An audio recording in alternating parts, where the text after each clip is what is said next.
Hello, welcome to 10 at 10. My name is Michael Ramage. I'm the director of the Cyber Education Research Center here at Murray State University, and welcome back to 10 at 10. 10 at 10 is brought to you through a partnership between Murray State University, Grow West, the Technology Council of West Kentucky, KY Innovation, and our local partner, Sprocket Innovation in Paducah, and the Kentucky Innovation Station in Madisonville. Welcome back to 10 at 10, week number 144, episode 144. We have been doing this for a while now. October each year is an awareness month for a lot of different causes. One of those causes is cybersecurity. Every year in October, CISA, who's the federal agency that oversees a lot of our national cybersecurity response, hosts a Cybersecurity Awareness Month. And each year they do that. They have different topics that they suggest we talk about on a weekly basis. With the way that we're doing 10 at 10 now, we can't talk about a topic each week, but what we can do is highlight a couple of those topics. I'll do a couple of those topics today, and then I'll do a couple of those topics at the end of the month. So what I'd like to do is just highlight the first 2 months or first 2 weeks of Cybersecurity Awareness Month and the topics that they really want us to hit. And the reason they do this, I mean, obviously, as the name says, it's to raise awareness of cybersecurity, but it's really more than that. There are certain things that cybersecurity professionals can't do in a vacuum. Yes, there are hundreds of thousands, millions of cybersecurity professionals around the country and around the globe trying to keep systems safe.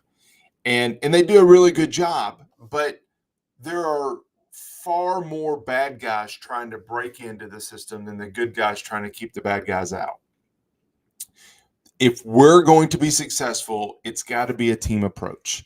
And really, interestingly, that is the first real focus of Cybersecurity Awareness Month this year, is building a security culture. Security culture is the ideas, customs, social behaviors of a group that influence its security. And the point with this is security is not in the front of mind of most people. You know, my wife and kids probably get mad at me of how often I say we shouldn't do that, and I look at it from a cybersecurity perspective. That's probably a bad idea. We probably shouldn't, think about that, because it's in my mind. It's part of who I am. It's part of my being. It is not that for most people. I have been on here, as I just said, 144 episodes talking about why you need unique passwords. And I would guess that 99% of the people that watch this video do not use unique passwords, or strong passwords, or two-factor authentication when it's available. All of those types of things are things that if we can develop, we're going to make our systems better. We're going to make our the security of our organization better. And let me even take it a step further. As it says on the screen, your employees are the difference between protection and breach. Your employees are what is going to stop an attack from happening. Your employees, not your cybersecurity professionals, really. It's the employees that are going to be the difference. It's the employees that are getting the phishing email. It's the employees that are getting the phone call trying to trick them into doing something. It's the employees that are on that website trying to decide whether or not it's okay to click the link. That's where a lot of Cybersecurity Awareness Month is trying to get you to think about. So the first, let me also say that CISA this year partnered with KnowBe4 on a lot of efforts. And this week, one of the posters that they created it's on the screen. Stop, look, think. Resist the immediate action when receiving an email or a text. You get a text, don't immediately click the link. You get an email, don't immediately click. Stop. Look for anything unusual in the message and think, does this seem fishy? If something seems fishy, you should report it to your IT team.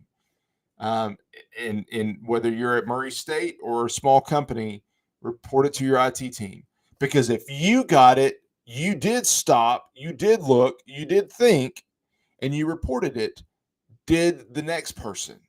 If you got it, there's a high likelihood that somebody else in the organization got it. Are they going to do the same thing that you did? Stop, look, think. Some basic things that that you can do to help your organization be safer. Week 2 focused on the dangers of ransomware. Ransomware continues to be a major issue. It's not going anywhere. Phishing emails remain a leading cause of ransomware entry, meaning your employees, as I just said, have a key role to play in keeping it out of your network.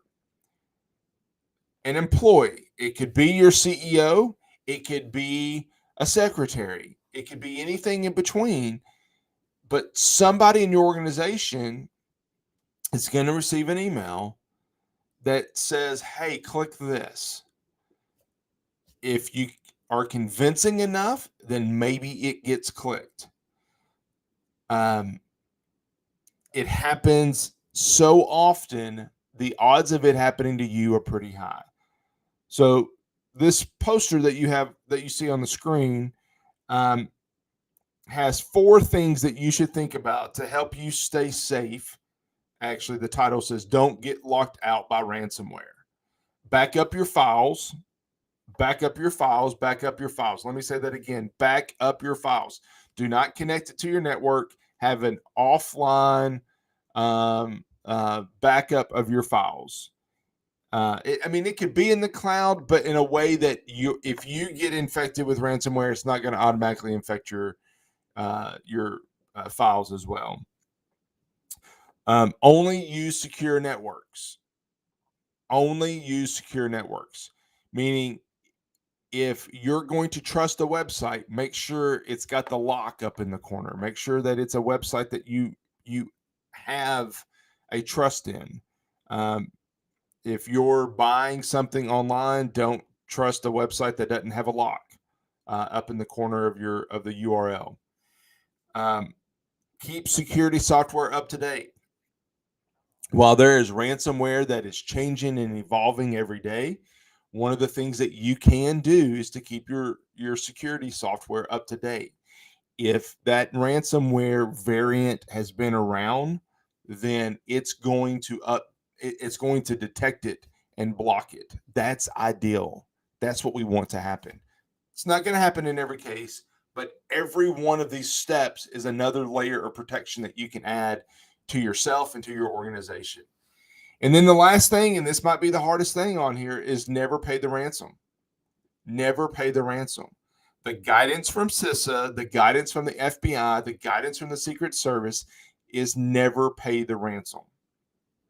They have been saying that for years, yet people continue to pay the ransom. Why do you pay the ransom? You pay the ransom because these bad guys are actually delivering on what you're paying for, meaning that they're giving your data back, or they're giving you the decryption key so you can get your data back. But what you're doing when you're paying is that you're encouraging bad behavior. The more you pay, the more likely they are to ask for payment again. The last thing I talked about this week, and we really don't have time to get into it, so once Cybersecurity Awareness Month is over, we'll come back and revisit this.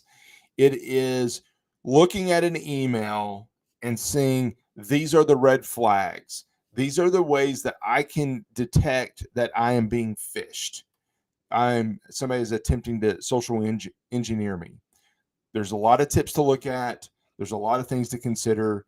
We really don't have time to get in all of that today. So what we'll do is we'll come back, and after Cybersecurity Awareness Month, we'll come back and revisit those red flags and walk through that slide in detail to make sure that you're staying safe, that you're being protected, and that just because it's Cybersecurity Month, it's not just something that we do in October, that we are building that culture to stop attackers, to stop ransomware, to keep our organization safe.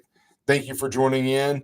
I appreciate it. If you have questions, please don't hesitate to let me know, and I'll see you next week back here on 10 at 10. Thank you.